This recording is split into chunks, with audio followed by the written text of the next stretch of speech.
masak kari ikan bawal. Menu senang nak buat dan insyaAllah sedap. Jom kita start. Bahan tumis, okey, bawang putih, bawang merah dengan halia.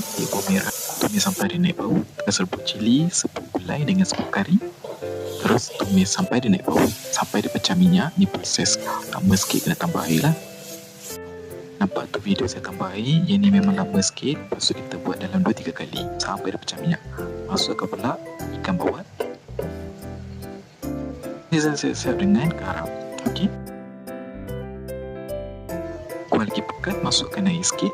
Ini cas sendiri lah ya. Kalau nak kuah banyak, letak air banyak. Kalau tak nak kuah banyak, letak air sikit je. Lepas tu masukkan pula teruk panjang. Okey. Lepas tu boleh masukkan santan. Mana ikan tu? Sebab saya tak nak ikan tu hancur, jadi saya keluarkan ikan sekejap. Lepas tu nanti baru masuk balik. Lepas tu dah siap. Selamat jumpa.